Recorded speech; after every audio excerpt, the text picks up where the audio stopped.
नमस्कार, मैं हूं अरुणेश कुमार और आप देख रहे हैं यंग तरंग सच की आवाज। दोस्तों, संवाद एक हमारा ऐसा कार्यक्रम है जहां पर हम ऐसे लोगों को इनवाइट करते हैं, उनके साथ उनसे बात करते हैं, उनका इंटरव्यू करते हैं, जिनसे हमें बहुत कुछ सीखने को मिलता है, जो हमारे लिए प्रेरणा के स्रोत होते हैं। और एक ऐसी ही महिला हमारे साथ जुड़ रही हैं जिनका परिचय बहुत बड़ा है, लेकिन मैं संक्षेप में बताना चाहूंगा। Doctor professor Soma Bandopadhyay madam का पहले तो आपका बहुत बहुत स्वागत है मैडम। बहुत बहुत धन्यवाद। तो मैडम के बारे में थोड़ा सा एक संक्षेप में परिचय देना चाहूंगा। अभी मैडम जो है West Bengal University of Teachers Training, Education, Planning and Administration की वाइस चांसलर हैं। इसके अलावा वो कोलकाता यूनिवर्सिटी पश्चिम बंगाल की रजिस्ट्रार भी रह चुकी हैं और हिंदी विभाग जो कि कोलकाता यूनिवर्सिटी का है उसकी पूर्व अध्यक्ष भी रह चुकी हैं। मैडम की लगभग 22 किताबें हिंदी, अंग्रेजी और बांग्ला भाषाओं में प्रकाशित हुई हैं। अगर कुछ प्रमुख किताबों की मैं बात कर लूं तो फणीश्वरनाथ रेणु और ताराशंकर बंदोपाध्याय है, वंचितों के कथाकार, पूर्व की अपूर्व दस्तकें, नवजागरण और भारतीय भाषाएं, विश्व कवि रविंद्रनाथ टैगोर, रेस का घोड़ा और अन्य कहानियां। मुझे लगता है आप लोगों को जिनको भी साहित्य में रुचि है तो मैडम की पुस्तकें जरूर पढ़नी चाहिए।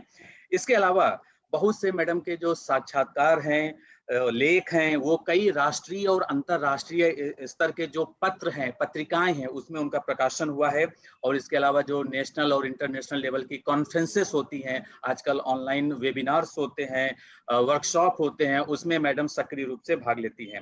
और अब मैं कुछ पुरस्कारों के बारे में भी बता दूं। हालांकि मैडम का कार्य इतना विशाल है कि कोई एक पुरस्कार उसके लिए पर्याप्त नहीं है, लेकिन फिर भी मैडम को साहित्य अकादमी का अनुवाद पुरस्कार मिला है 2013 में। प्रयाग साहित्य सम्मेलन सम्मान भी 2013 में मिला हुआ है। इसके अलावा हिंदी साहित्य, अनुवाद, ये सब में उनको जो है साहित्य अकादमी अवार्ड मिला है। और एक मैडम पढ़ने और पढ़ाने के अलावा एक कुशल प्रशासक भी है। जी हाँ, ये भी एक बहुत महत्वपूर्ण सवाल है, क्योंकि वाइस चांसलर होने के कारण उनको पूरी यूनिवर्सिटी को और यूनिवर्सिटी से एफिलिएटेड जो कॉलेजेस हैं उनका मैनेजमेंट देखना पड़ता है। ये भी एक बहुत बड़ी जिम्मेदारी मैडम बहुत अच्छी तरह से निभा रही है। संस्कृत विश्वविद्यालय का अतिरिक्त कार्यभार भी मैडम के पास है। और इसी सब मुद्दों पर जो मैडम का व्यक्तित्व है और कृतित्व है वो बहुत ही विराट है, बहुत बड़ा है। आज हम उस व्यक्तित्व से कुछ सवाल जवाब करेंगे ताकि हम आप लोग सीख सकें। तो मैडम, मेरा पहला सवाल तो यही होगा कि एक आपकी जो जर्नी है, पढ़ाई लिखाई और आप इतने बड़े पद पर पहुंची हैं, इसके लिए आपको कितना संघर्ष करना पड़ा, कितनी मेहनत करनी पड़ी, तब जाके आपको ये सफलता मिली? जी, बहुत ही महत्वपूर्ण सवाल है, मैं समझती हूँ। क्योंकि कोई भी व्यक्ति जब एक मंजिल, हालांकि मैं तो समझती हूँ कि अभी वो शायद आखिरी मंजिल तय करनी अभी बाकी है, लेकिन फिर भी जब हम अपनी यात्रा शुरू करते हैं तो कभी ऐसा नहीं होता कि बिना संघर्ष के हम वहां तक पहुंच जाते हैं। लेकिन मेरे साथ एक मजेदार बात ये हुई कि मेरे पिताजी वो आर्म्ड फोर्सेस में थे, इंजीनियर थे, और अभी तो वो सेवानिवृत्त होकर मतलब जो है अपने घर में है, लेकिन बहुत एक्टिव है। तो उनके साथ साथ मुझे भी जो है अपनी फैमिली, पूरी फैमिली हमारी जो है, आप जानते हैं कि सेना में जो लोग काम करते हैं तो उनका तबादला होता रहता है, ट्रांसफर होते रहते हैं। तो उसके साथ साथ जो है हम लोग भी यात्रा करते थे, और लगभग सीमा, भारतवर्ष के जितने सीमाओं में के जो जगह है वहां पर उनका ट्रांसफर होता था। और इस तरह से मुझे जो है जम्मू कश्मीर से लेकर आपके वो जो है नैनीताल और हिमाचल प्रदेश और नॉर्थ ईस्ट के जो हमारी जो प्रदेश है, इन सारी जगह पर मुझे जाने का मौका मिला। लेकिन इससे क्या होता था कि जहां जाते थे मेरे पिताजी एक दो साल के लिए मुझे वहीं पर जो है स्थानीय स्कूल में वो डाल देते। ऐसा नहीं था कि मैं, एक बात मैं और बता दूं, क्योंकि मैं बंगाल की हूं तो मेरी मातृभाषा बांग्ला है। हालांकि मैं कई भाषाओं को लेकर मेरा कारोबार है, क्योंकि साहित्य और भाषाविद होने के कारण। तो मेरी जो है, मेरा क्षेत्रीय है लिटरेचर एंड लैंग्वेजेस, लेकिन साथ साथ अभी टीचर ट्रेनिंग भी है। और जितनी मैं यात्रा करती जा रही हूँ तो वो सारे मेरे अनुभव के साथ जुड़ते जा रहे हैं। में जब मैं अलग अलग स्कूल में, अलग अलग वातावरण में, जहां जैसा मिला, कहीं पर हिंदी मीडियम, कहीं बिल्कुल अंग्रेजी मीडियम, कॉन्वेंट स्कूल, तो कभी उर्दू मीडियम, तो इस तरह से कहीं पंजाबी पढ़नी पड़ी थोड़ी, तो इस तरह से जो है मेरी यात्रा। फिर मैं जब नॉर्थ ईस्ट में गई तो वहां पर मुझे मिजो भाषा जो है वो स्कूल में पढ़ाया जाता था। तो इससे क्या हुआ कि मैं न तो केवल मैं उनकी भाषा में सीखने लगी, बल्कि मुझे एक बहुत जो एक जरूरी एहसास मुझे लगता है कि वो होनी चाहिए, वो मुझे ये हुआ कि जब मैं कहीं जाकर उनकी भाषा बोलती हूँ तो मैं उन लोगों की अपनी हो जाती हूँ। भाषा एक ऐसा जरिया है, मैं तो कहती हूँ कि भाषा जो है वो मनुष्य के लिए वरदान स्वरूप है। ये एक ऐसा वरदान है जो कि दूसरे प्राणियों के पास नहीं है, और ये हमारी चिंतन का आधार है। हमारी सोच जो है उस पर हम उसको संप्रेषण करते हैं उसी भाषा के माध्यम से। बिल्कुल, तो यानी आपने भाषा की बात जी की, और भाषा जो है आपकी भावनाओं को व्यक्त करने का एक सशक्त माध्यम है।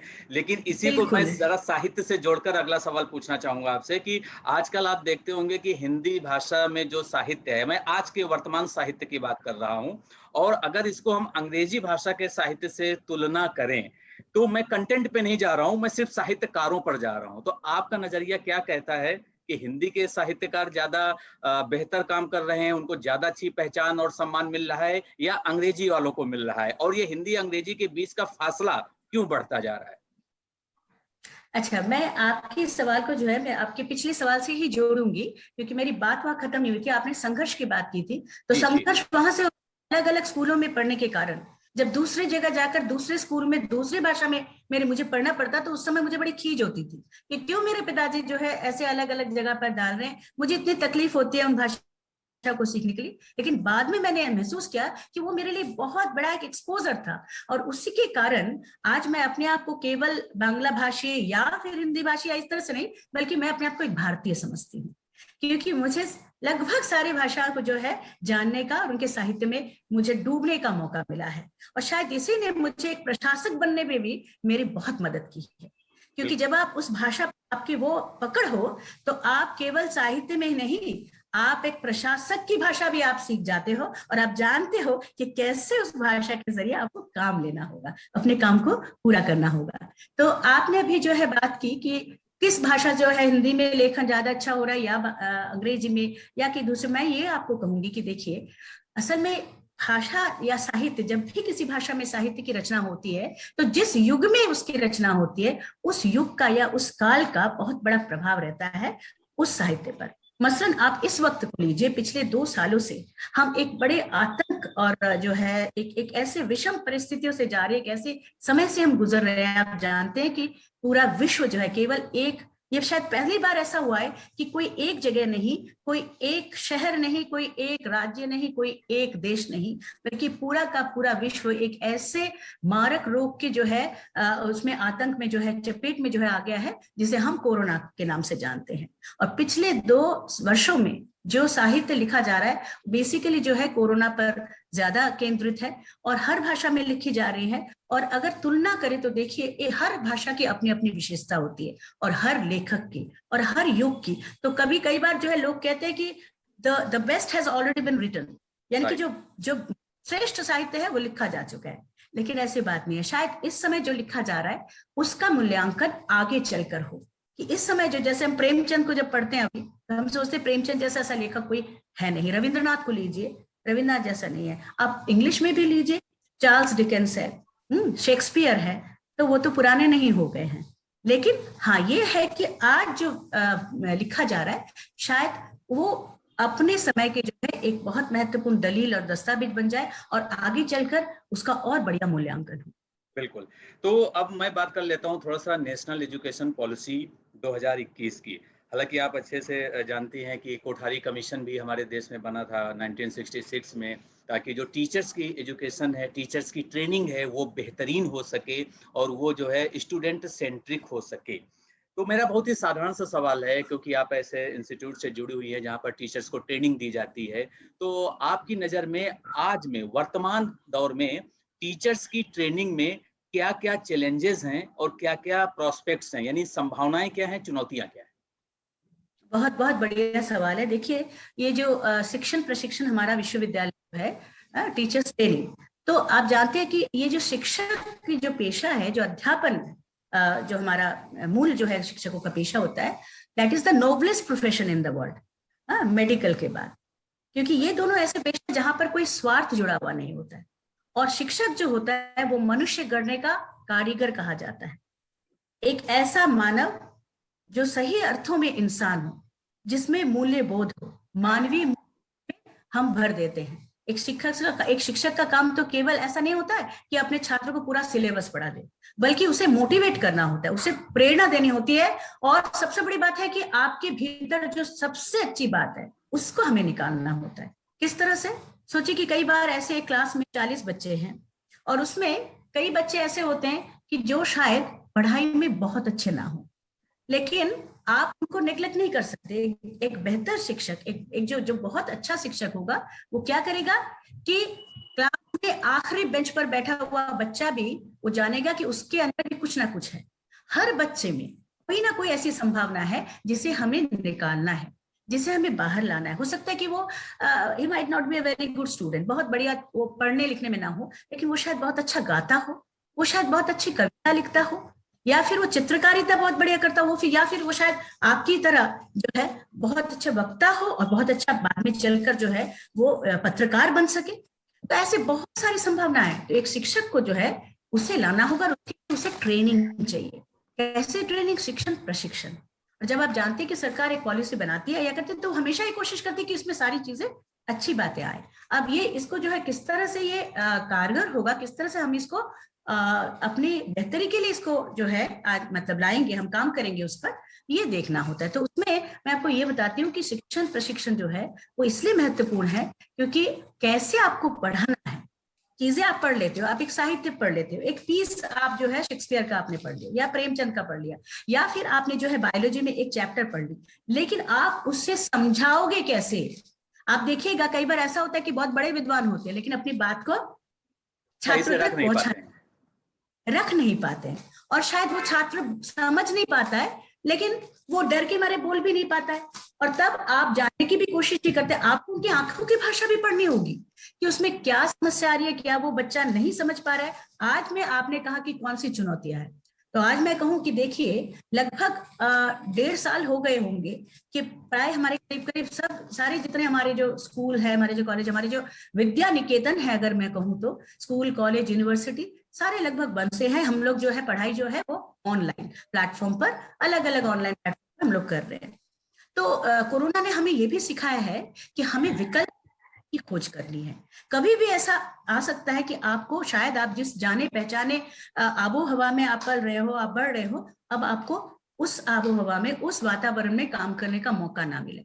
तो आप देखिए कि आज ये ऑनलाइन प्लेटफॉर्म है, इसलिए सिर्फ पढ़ाई लिखाई नहीं, हम और आप भी इतनी दूर बैठकर हम और आप बिल्कुल बैठ के यहाँ पे कर सकते हैं, इंटरव्यू भी कर रहे हैं। तो इसमें एक असुविधा है कि जैसे देखिए अब तक फेस टू फेस, अब तक जिसको हम लोग कहते हैं ना कि चॉक एंड टॉक या टॉक एंड चॉक, यानी कि ब्लैक बोर्ड पर आपको लिखाकर जो है बताया जाता था। हमारे यहाँ बहुत प्यारी प्यारी छात्राएं और बहुत हमारे मैं देख रही हूँ कि बड़े होनहार जो है छात्र विद्यार्थी हमारे बैठे हैं, तो इन सबको जो है उन सबके लिए खास कर कहूंगी कि ये है कि मैं जानती हूँ कि आप फेस टू फेस जब बैठते हो, आप शिक्षकों के सामने एकदम रूबरू होते हो, आप उनसे डायरेक्ट बातचीत कर पाते हो, वो आपकी आंखों की भाषा को समझते हैं कहाँ आपको असुविधा हो रही है। और ये बड़ी चैलेंज है कि यहाँ हम लेकिन 40 बच्चों को एक छोटे से जो है उस पर क्या कहूँ कि मैं लैपटॉप के उस पर स्क्रीन पर मैं सबको शायद देख नहीं पा रही हूँ। बिल्कुल, यानी ऑनलाइन एजुकेशन की अपनी सीमाएं हैं, लेकिन जो बात ऑफलाइन एजुकेशन की है वो नहीं। बिल्कुल, आपने डिजिटल डिवाइड की भी बात सुनी है, जिसकी में आजकल बहुत, क्योंकि पिछड़े गांवों में ऐसे कई बच्चे हमारे जिसके पास स्मार्टफोन तो दूर की बात है, ऐसे ही फोन नहीं है, लेकिन फिर भी शिक्षक कोशिश कर रहे हैं, अपनी अपनी तरह से कोशिश कर रहे हैं। कोई छोटे छोटे जो है व्हाट्सएप ग्रुप बनाकर उसके जरिए पढ़ाई कराने की कोशिश कर रहे हैं, कोई तो जो है घर देकर भी, ऐसे भी शिक्षक को मैं जानती हूँ कि जो फुटपाथ के बच्चों को और जो मजदूर के बच्चों को भी जो है घर जाकर रिटर्न मटेरियल देकर आ रहे हैं। मेरे ही विश्वविद्यालय में ऐसे कॉलेज में ऐसे टीचर है। बिल्कुल बिल्कुल ऐसा होता है। मैं उनकी इस डेडिकेशन को सलाम करती हूँ और मैं कहती हूँ कि वो एक शिक्षक के पेशे में ये होगा कि वो शायद आईसीटी यानी कि जो प्रौद्योगिकी है उसके बारे में उसको जानकारी होगी, वो अपने विषय के बारे में अपने आप को रेगुलर अपडेट करेगा, छात्रों के मनोविज्ञान से वो परिचित होगा, लेकिन साथ ही अपने हृदय की अनुभूति को वो हमेशा जागृत रखेगा। उसे मानवीय बनना होगा। उसे मानवीय सारे बनना होगा, और साथ में ऐसा भी और मैम मुझे सारी लगता है कि अपने छात्रों को भी मानवीय गुणों से ओत-प्रोत करना होगा, क्योंकि जिस तरह की आजकल की बहुत जनरेशन सुंदर, आ रही बिल्कुल है, बिल्कुल जिस तरह की बिल्कुल, और जनरेशन आ यही रही है, क्योंकि सबसे बड़ी बात है। बिल्कुल, बिल्कुल। मेरा अगला सवाल इसी पर दरअसल आधारित था कि आजकल की जो जनरेशन है वो सोशल मीडिया के युग में जो है उसका लालन-पालन हो रहा है, या यूँ कहें कि सोशल मीडिया के ज़माने में वो बड़ी हो रही है जनरेशन। तो जो बिल्कुल बिल्कुल। बेसिक हमारे एटिक्वेट्स हैं, बेसिक हमारे प्रिंसिपल्स हैं, डिसिप्लिन है, वो आजकल के बच्चे ज़्यादा पसंद नहीं करते हैं। कि खास तौर पर अगर मैं ग्रेजुएट या पोस्ट ग्रेजुएट लेवल के स्टूडेंट्स की बात करूँ जिनको मैं पढ़ाता हूँ, तो कई ऐसे नोटोरियस स्टूडेंट्स भी होते हैं, जिनको आप शरारती बच्चे भी कह सकते हैं, जो कई बार आपके साथ बदतमीजी भी कर जाते हैं। तो आपके अनुसार, आप तो लंबे समय से जुड़ी हुई हैं टीचर्स एजुकेशन में, तो ऐसे स्टूडेंट्स को किस तरह से पढ़ाना चाहिए, किस तरीके से समझाना चाहिए बेसिक डिसिप्लिन के बारे में? बहुत बहुत बढ़िया प्रश्न आपने रखा है, क्योंकि मुझे ऐसे कई बार मतलब जो है ऐसे मौके मेरे पास आए हैं कि मुझे ऐसे छात्र वाकई में मिले हैं कि बिल्कुल, जिनका लगता, चाहे वो फेस टू फेस हो या फिर ऑनलाइन जो भी हो।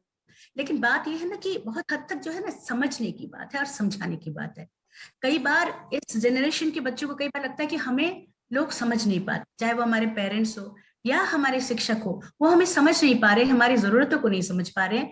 और जब आप देखिएगा, मुश्किल ये होती है कि आपके घर में हो या कक्षा में हो या कहीं भी, अगर कुछ बच्चे एक साथ है और उसमें से कुछ लोगों को उन पर बहुत ज्यादा अपना ध्यान लगाते हैं और कुछ पर ध्यान नहीं देते हैं, तब ये डिफरेंस क्रिएट हो जाता है। आजकल के बच्चों में मैं एक देखती हूँ कि एक होता है कि मैंने छोटे बच्चों में भी देखा है, मेरे ही रिलेटिव्स में भी देखा है कि कभी अगर एक शिक्षक उसको पूछ लेता है कि अच्छा बताओ तो नाम लेकर कि जो है कल मैंने ये पढ़ाई दी थी, क्या तुमने किया, तो वो दूसरे दिन इतना मोटिवेट हो जाता है कि अरे शिक्षक ने मेरे नाम याद रखा और मुझे जो है मुझे पूछा। तो जब शुरुआत में ना, जब अभी देखिए हम लोग के करियर में हम आ जाते हैं आगे, बड़े बहुत बड़े बड़े लोगों से हम लोग की मुलाकात होगी होती रहेगी। हाँ, और हम लोग जो है दिन ब दिन अपने आप को सोचेंगे कि हाँ कितने हम इम्पोर्टेंट है कि इन्होंने जो है फलाने फलाने जो है शिक्षा मंत्री ने, या फिर शायद मुझे बहुत बड़े कवि ने मुझे जो है फोन करके ये बात कही। लेकिन उस समय क्या होता है, छोटे बच्चों को क्या होता है कि कोई अगर शिक्षक उनको एक बार पूछ ले या उनसे बात कर ले, तो उनको लगता है कि मैं इतने जो है मेरी ये महत्ता है क्लास में, कक्षा में, इसका मतलब मैं जरूर अच्छा कर रही हूँ, और अच्छा करने की एक तीव्र इच्छा उनमें जागृत होती है। तो शिक्षक को समझने होगी। और बिल्कुल समझ रहा जो हूँ। भी शिक्षक नहीं, मतलब आपका मेंटर हो, आपका पीएचडी गाइड हो, जो भी हो, जरा सी दो बातें अगर आपको उत्साह भरी कह दे, तो मुझे लगता है कि बच्चे जो है ना कमाल कर सकते हैं। बस बिल्कुल, हमें खाली उनको कभी उनको गलत नहीं समझना होगा, बिल्कुल। उनकी इसीलिए परेशानी को इसीलिए जानना शायद जो होगा। है टीचर्स को ये कहा जाता है कि वो भविष्य के निर्माता हैं, हमारे भारत की आने वाली पीढ़ी बिल्कुल। का निर्माण वो करते हैं। मेरा अगला सवाल ऐसे टीचर्स पर ही है। दरअसल आजकल आप देखते होंगे जो हमारा एजुकेशनल सिस्टम है, तो इसमें मैं किसी एक राज्य सरकार की बात नहीं कर रहा हूँ, किसी भी केंद्र सरकार की बात नहीं कर रहा हूँ, ना बीजेपी की, ना कांग्रेस की। मैं सिर्फ, आप एक शिक्षाविद हम्म। हैं, जानी-मानी शिक्षाविद हैं, इसलिए मैं इसमें आपका ओपिनियन जानना चाहता हूँ कि आजकल शिक्षा में बहुत ज़्यादा ठेकेदारी वाली प्रथा आ गई है, सरकारी एजुकेशन में भी। मतलब आप कॉन्ट्रेक्चुअल जो टीचर्स हैं या प्रोफेसर्स हैं उनको हायर करते हैं, जिनके पास नेट है, यूजीसी नेट है, पीएचडी है, एक सेमेस्टर के लिए, इसके बाद उनको बाहर कर देते हैं। फिर अगले बार फिर से जो है कि नया आपको इंटरव्यू करना पड़ता है। तो आपको क्या लगता है कि ये जो कॉन्ट्रेक्चुअल टीचिंग पॉलिसी डेवलप हो रही है, ये क्या एजुकेशन सेक्टर के लिए सही है या गलत है? क्योंकि आपको ध्यान ये देना होगा कि आप टीचर्स का अपॉइंटमेंट इस तरह से करेंगे, जब ठेके पर शिक्षक रखे जाएंगे तो क्या ठेंगे पर शिक्षा नहीं रहेगी? बड़ा सवाल, क्या कहना है आपका?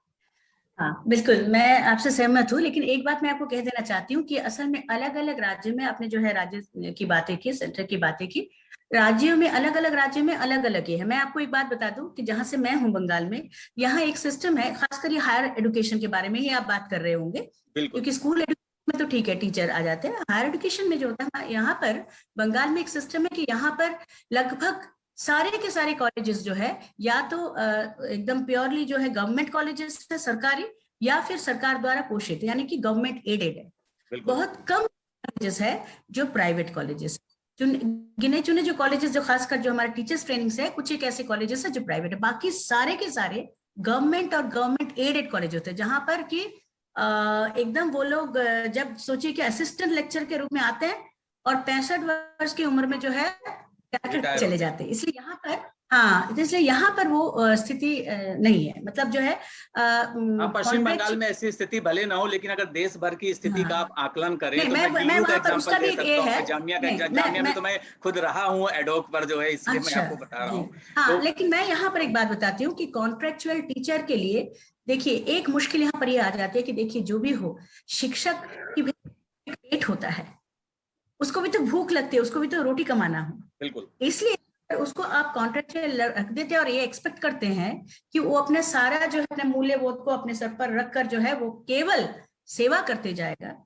तो ये मुझे लगता है कि कहीं कहीं ये यहाँ पर असुविधा हो सकती है, क्योंकि वो आखिर एक मनुष्य है, उसे भी काम करने के लिए जिस तरह से स्टूडेंट्स को एक मोटिवेशन चाहिए कि हम अच्छा पढ़ें, उसको भी एक मोटिवेशन की जरूरत है कि वो अच्छा पढ़ाए, और उसके लिए जरूरी है कि उसका भविष्य सुरक्षित हो, और इस सुरक्षित भविष्य की नौकरी, हाँ ये मैं मानती हूँ कि अभी सरकारी जो है नौकरी बहुत कम हो गई है, लेकिन फिर भी एक कोई ऐसी व्यवस्था करनी होगी अगर, क्योंकि देखिए जो विश्वविद्यालय होते हैं, कॉलेज वो तो ऑटोनोमस होते हैं, तो उनको कुछ ऐसी व्यवस्था करनी होगी कि उनके यहाँ जो कॉन्ट्रेक्चुअल भी आते हैं, हाँ, तो उनको भी जो है 60 तक, कम से कम 60 तक, जब जहां तक हो सके वो उनको वहां पर परमानेंट कॉन्ट्रेक्चुअल मतलब कि ठीक है, अगर आप कहते हो कि नहीं एक सेमेस्टर के बाद उनको हटा दे फिर एक दूसरे सेमेस्टर में लाओ, तो क्या होता है कि बच्चों को भी बहुत बड़ी असुविधा होती है, क्योंकि एक टीचर जो उसकी समस्या को समझता था, उनको बड़े प्यार से जो है श्रम से पढ़ाता था, वो अचानक से आउट हो जाता है क्योंकि उसका कॉन्ट्रैक्ट खत्म हो गया है और इसके बाद दूसरे को लाया जाता है। तो अक्सर जो है प्राइवेट विश्वविद्यालय में ये सारी चीजें होती है, लेकिन मैं समझती हूँ कि कहीं ना कहीं एक प्रतिबद्धता जो है वो शिक्षकों के प्रति भी समाज की होनी चाहिए, और उनके लिए सोचना की भी होनी चाहिए, और सरकारों की प्रतिबद्धता ज्यादा जरूरी है, सरकार की प्रतिबद्धता एकदम होनी चाहिए, और सरकार को ये समझना होगा कि ये एक ऐसा पेशा है कि जो जिसके साथ बहुत सारे, मैंने कहा ना, मानवीय मूल्यबोध जो है वो ज्यादा जुड़े हुए हैं इसके साथ, क्योंकि एक शिक्षक क्या सिखाता है, पेरेंट्स के बाद, माता पिता के बाद शिक्षक ही वो गुरु है कि जिसको बच्चे अनुकरण करते हैं। हाँ, एक शिक्षक तो लेकिन ये कैसे सिखाता है, पॉलिसी मैटर्स से भी मुझे लगता है जुड़ा हुआ मामला है, क्योंकि अभी ये तो पॉलिसी मैटर से जरूरी, बिल्कुल, क्योंकि यूजीसी ने अभी लॉन्ग टर्म कॉन्ट्रेक्चुअल पॉलिसी बना रहा है, मेरे जो सूत्रों से जानकारी मिली है उसमें अब कम से कम किसी को भी अगर अपॉइंटमेंट किया जाता है किसी गवर्नमेंट यूनिवर्सिटीज में, गवर्नमेंट कॉलेज में, तो मिनिमम 5 इयर्स का कॉन्ट्रैक्ट रहता है। मैं सिर्फ यही आशा करती हूँ हर सरकार से, चाहे वो केंद्रीय हो चाहे राज्य हो, कि वो थोड़ा मानवीय दृष्टि से सोचे और ये सोचे कि आगे मतलब जो भी पॉलिसी हम करें, जो भी हम डिसीजन ले, उसका बाद में चलकर क्या असर होगा उसको भी अपने दृष्टि में रखें। बिल्कुल, यानी हमने टीचर्स की भी बात की, आपने बहुत अच्छे और सरल शब्दों में समझाया, और हमने जो है साहित्य के बारे में, भाषा के बारे में भी थोड़ी बहुत बात की। अब मैं इसी के एक अगले पहलू को एक सवाल के रूप में आपसे पूछ रहा हूँ, बाद में मैं दर्शकों के सवाल भी लूंगा कि ट्रांसलेशन स्टडीज ये आजकल बहुत पॉपुलर हो रहा है और बहुत ही रोजगार के अवसर भी इस फील्ड में उपलब्ध हैं, तो आपकी पकड़ भी है ट्रांसलेशंस में, तो आप ऐसे छात्रों को क्या मैसेज देना चाहेंगी जो ट्रांसलेशन में अपना ब्राइट फ्यूचर या करियर बनाना चाहते हैं? हाँ जी, देखिए असल में क्या है कि मैं अपने यहाँ के विश्वविद्यालय में भी, और जहां कहीं मुझे जो है किसी काउंसिल में, किसी कमिटी में रहने को मौका मिलता है शिक्षा से संबंधित, तो मैं हर बार जो है इस तरह के प्रस्ताव रखने की कोशिश करती हूँ कि शिक्षा को कहीं ना कहीं, चाहे वो साहित्य की शिक्षा हो, विज्ञान की हो, चाहे किसी भी जो है आप डिसिप्लिन में आप पढ़ाए, आपको हमेशा जो है एक वैकल्पिक जो है जॉब अपॉर्चुनिटीज के बारे में आपको सोचना होगा। आपको उस पढ़ाई को जो है, उस शिक्षा को जो है वो उसको जॉब अपॉर्चुनिटीज के साथ जोड़ना होगा कि उससे जो है रोजगार के अवसर बनते हैं कि नहीं होगा। तो ट्रांसलेशन स्टडीज जो है वो महज एक जो है डिसिप्लिन नहीं है, मैं आपको बताती हूँ, क्योंकि देखिए अनुवाद जो है वो केवल साहित्य का अनुवाद नहीं है। आज विश्व भर में अनुवाद अगर नहीं होता, ये एक सेतु का काम करती है, एक ब्रिज का काम करती है। It bridges the gap between two languages, two countries, two different races. तो ये जो है अलग अलग जो है प्रांत में के बीच में एक सेतु का काम करते हैं, और इसके जरिए जो है बहुत लोगों को रोजगार मिल सकता है। कैसे? सिर्फ साहित्य का अनुवाद नहीं, तकनीकी अनुवाद है। आप सोचिए आज के जो मेडिकल के जो किताबें हैं उनका अगर अनुवाद नहीं होता तो दूसरे भाषाओं में कैसे पढ़ा जाता है, सिर्फ अंग्रेजी में पढ़ना होता। अच्छा, एक व्यक्ति के लिए ये तो अगर वो साहित्य का है तो उसके लिए तो संभव नहीं है। जैसे हमारे भारतवर्ष जैसे जहाँ पर इतने सारी भाषाएं हैं, अलग अलग जो है मतलब प्रांतों में अलग अलग भाषा है, तो इतने सारी भाषाओं को पढ़कर, इतने सारे साहित्य को जो है मतलब भाषाओं को सीख कर इतना साहित्य हम पढ़ नहीं सकते एक जीवन में। इसलिए हमारा तब क्या होता है उपाय कि अनुवाद, और वो तकनीकी अनुवाद भी आप देखिए, चाहे वो ऑफिस में आप कार्यालय जो हिंदी जो है वो आप जानते हैं कि वो असल में यही अनुवाद के लिए इसका उपयोग होता है। तो चाहे वो ऑफिसेस में हो, चाहे वो व्यवसाय में यानी कि बिजनेस में हो, व्यापार में हो, या फिर जो है मेडिसिन या साइंस में हो, हर जगह जो है अनुवाद की बहुत ज्यादा जरूरत होती है। बिना अनुवाद के आजकल काम नहीं चलेगा। और इससे मुझे लगता है कि इस पर अगर एक सही ढंग से जो हम सिलेबस तैयार करें और इन कोर्स को हम पढ़ाए, तो बहुत से बेरोजगार जो है युवाओं को रोजगार मिल सकता है। ये बहुत बड़ी बात आपने कह दी, और हमारी मीडिया में भी ये बहुत जरूरी है, क्योंकि कई बार प्रेस रिलीज आपकी इंग्लिश में आती है और आप हिंदी चैनल में काम करते हैं या हिंदी के अखबार में काम करते हैं, तो आपको इंग्लिश से हिंदी में ट्रांसलेशन करने आना चाहिए। ये बहुत अच्छी बात आपने कह दी। अब जो है हम कुछ जो है छात्रों के भी सवाल लेते हैं। जी राकेश जी, संक्षेप में सवाल कीजिए, समय कम है। जी नमस्कार मैडम। नमस्कार राकेश जी, बताइए। जी, मेरा प्रश्न आपसे ये है, 2 क्वेश्चन है मेरे। पहले मैं मास्टर्स कर रहा हूँ, मैं जर्नलिज्म में मास्टर कर रहा हूँ। मैं भूतपूर्व शिक्षक रह चुका हूँ, पॉलिटिकल साइंस का। और बीएड भी इन्होंने किया हुआ है। बीएड भी मैंने किया हुआ है। अच्छा, बहुत बढ़िया। मेरा एक बेसिक क्वेश्चन है कि क्यों इस प्रकार की हम एक शिक्षण प्रशिक्षण पाठ्यक्रम क्यों नहीं शुरू करते हैं। हम मानवीय मूल्यों की बात करते हैं, हम तमाम प्रकार के मूल्यांकन की बात करते हैं, लेकिन जब हम जब हम वास्तविकता में उस जीवन में जीने की अगर प्रयास करते हैं, तो फिर क्यों हमारे ऊपर पाठ्यक्रम का एक बोझ जो होता है वो आपके ऊपर लाद दिया जाता है। और नंबर 2 जो मेरा क्वेश्चन है कि आप बंगाल से हैं, बंगाल के अंदर जिस प्रकार से बांग्ला का प्रचलन है, अंग्रेजी का प्रचलन है, हिंदी वहाँ कम है, आप संस्कृत की वाइस चांसलर हैं, अतिरिक्त चार्ज है आपके पास, कि क्यों नहीं भाषाओं का सृजन, क्योंकि किसी भी देश की संस्कृति, भाषा और साहित्य को अगर सरकार संरक्षण प्रदान ना करे, शासन संरक्षण प्रदान ना करे, तो विलुप्त हो जाएगी। संस्कृत के साथ यही हो रहा है। आप इसको कहां तक उचित देखती है? ठीक है, ओके मैम। पहले 2 सवाल का अभाव है, इसलिए थोड़ा सा संक्षेप में आप जवाब दीजिएगा, समय थोड़ा सा कम है। मैं बिल्कुल संक्षेप में, बिल्कुल संक्षेप में जवाब दूंगी। पहला प्रश्न जो है कि आपने कहा कि मानवीय जो मूल्य बोध है, ये बार बार कहा जाता है, लेकिन अब लोग समझ नहीं पाते इसको, तो क्यों ना ऐसा कोई पाठ्यक्रम बनाया जाए। राइट, यही आपका जो ये था ना राकेश जी? बिल्कुल। बचपन में कम से कम मैंने मोरल साइंस बोलकर एक जो है सब्जेक्ट, एक विषय, नैतिक शिक्षा, जिसके अभी बहुत ज्यादा जरूरत है। क्योंकि हमें केवल बोलने से, बच्चों को बोलने से नहीं होगा। उनके पास अगर एक किताब रहे, खासकर जो है पहले जो है छोटी छोटी कहानियां, जातक कथाएं, और जो है बहुत हमारे अभी जो है उसी को जोड़, तो मैं कहूंगी आपने हमारी भाषा और संस्कृति की विरासत की बात कही, तो हमारे भारतवर्ष जो है वो इस दिशा में जो है हम लोग बहुत बहुत धनी हैं। अब जानते हैं हमारे पास जो है परंपरा, हमारे जो इतिहास है वो ऐसे गरिमामय है कि हमें और कहीं जाने की जरूरत नहीं है। और जहां तक आपने बंगाल का कहा, तो मैं आपको बता दूं कि बंगाल में लगभग हर कॉलेज में जो है हिंदी का डिपार्टमेंट है, हिंदी पढ़ाई जाती है वहां पर। विद्यालय जो है हिंदी विश्वविद्यालय यहाँ पर बनाया गया है, जहां पर कि ये ट्रांसलेशन स्टडीज जो है ये हम ही ने शुरू की है, अनुवाद साहित्य। तो ये जो है ही है। और संस्कृत का आप बोल रहे हैं कि संस्कृत के लिए, तो संस्कृत को जो है और ज्यादा इसका प्रचार और प्रसार हो, इसके लिए यहाँ पर संस्कृत विश्वविद्यालय जो है सरकार ने बनाई है। और संस्कृत के अध्ययन को, संस्कृत की जो पाठशालाएं थी पुरानी, जिसको टोल कहा जाता है, उनका भी अभी जो है सारे टोल्स को जो है रिवाइव करने की कोशिश की जा रही है। और बांग्ला का तो है ही है, लेकिन यहाँ हिंदी अकादमी भी है बंगाल में। अब हम अगला सवाल लेते हैं श्यामा से। तो सारी भाषाओं का जो है वहाँ यहाँ पर संरक्षण हो रहा है। जी संक्षेप में श्यामा अपना सवाल कीजिए। नमस्कार मैम, मेरा आपसे क्वेश्चन ये है कि जैसे आजकल ऑनलाइन क्लासेस चल रही हैं, तो मेंटली, फिजिकली स्टूडेंट्स भी सफर कर रहे हैं और टीचर भी सफर कर रहे हैं, तो आपके क्या सुझाव रहेंगे जिससे हम अपनी एजुकेशन को भी इफेक्ट ना करें और हम अपनी मेंटल और फिजिकल हेल्थ को भी सेफ रखें? बहुत बहुत बहुत मुझे लगता है सार्थक सवाल है ये।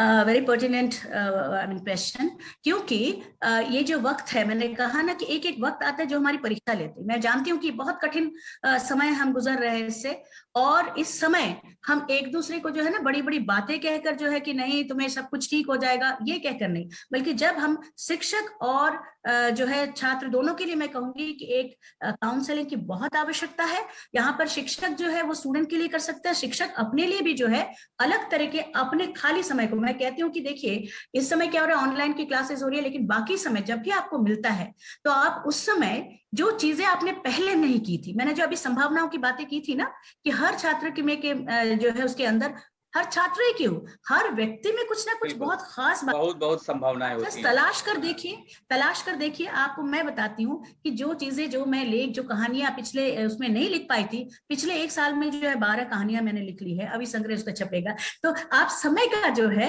एक उपयोग इस तरह, बिल्कुल, चाहे वो आप जो है एक छोटे से जगह पर एक पॉट में ही गार्डनिंग कीजिए, एक छोटा सा पौधा ही लगाइए, जिस दिन आप उस पौधे में एक फूल को खिलते हुए देखेंगे, आप देखिएगा कि आप किस तरह से मोटिवेटेड हो जाएगा। किस तरह से की भी बात है, आपके आसपास जो बहुत बुजुर्ग, बिल्कुल जो बुजुर्ग लोग हैं, उनको थोड़ा सा आप काउंसलिंग कीजिए। बिल्कुल, यानी नजरिए की बात है। लॉकडाउन के फायदे भी हैं, केवल नुकसान ही नहीं है। आपके पास खाली समय मिलता है, आप उसका सदुपयोग कीजिए। आखिरी में सवाल हम ले लेते हैं उद्देश्य मंगल का। मैं आपसे आपकी बातों में इनके लिए एक बहुत जरूरी जो है बात कहना चाहूंगी कि आपको जब आपके पास, मैं जानती हूँ कि बहुत सी समस्याएं होंगी सब कुछ, लेकिन आपको जो है बहुत सार्थक रहना होगा।